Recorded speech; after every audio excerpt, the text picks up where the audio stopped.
Kesimu reality ai. Iwa uwe.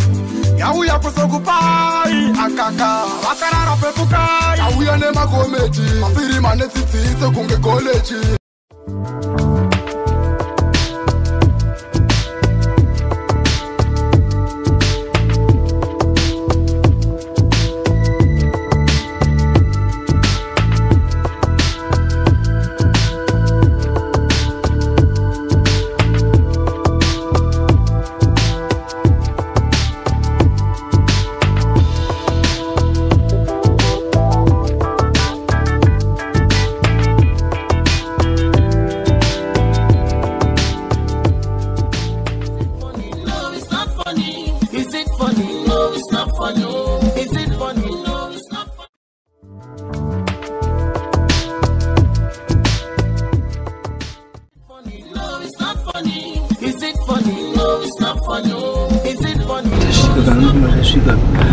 Disi pambira baba pambiri baba shika kayo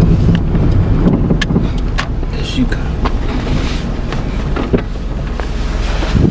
katiburuke kashana katiburuke sparks ngatiburuke tashika kayo kuburuka kuphi kwangomani ai wakani ngatiburuke sha ai wamfana ini ndine kwandi kutweni iwe chingweta zvinhu zvako ndingweta zvinhu zvangu zvandikuita kuna remember ndine masina ako ka masina ekuita sei indisiye ndita zvandikuita iwe ita zvaukuita asi unoziva nini chazonyashamisira chienda bva tese tichiti kuenda kudira ndienda zvangu vhara dosha mwana wangu nai mfana ukada kuti mfana ane zvivindi adati mfana ande driver ande mfana adakuda kuvhiringidza maereda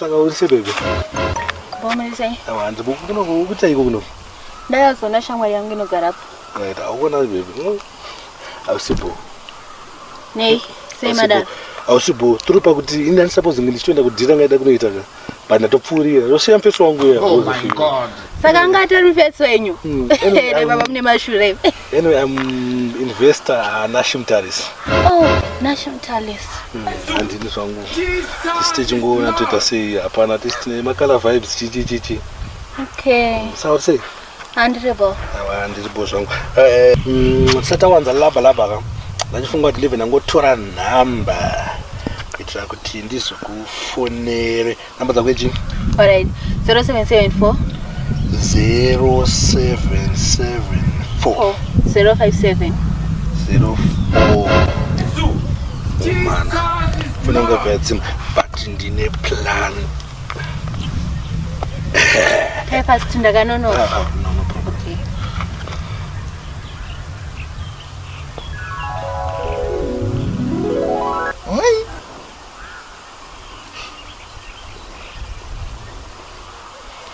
okay munongoti tendai alright no problem ndokubata ndoita sei no problem okay aribo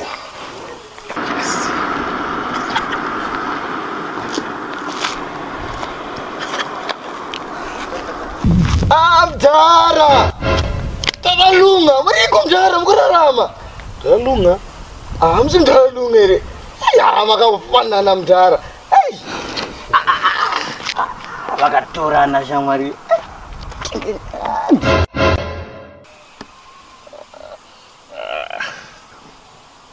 you normal are you normal wait oh no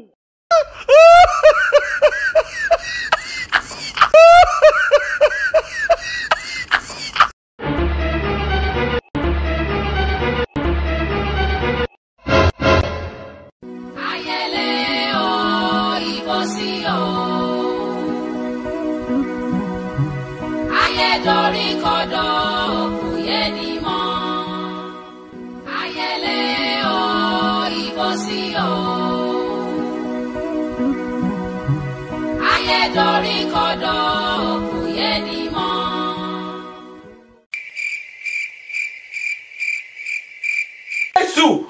Jesus is Lord.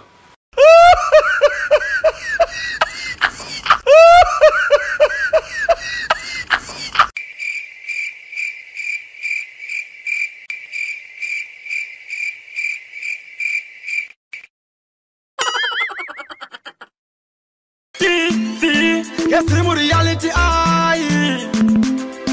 Iwa uwe Yauya kusokupai Akaka Wakarara pepukai Yauya nema kometi Mafiri manetiti Sekunge college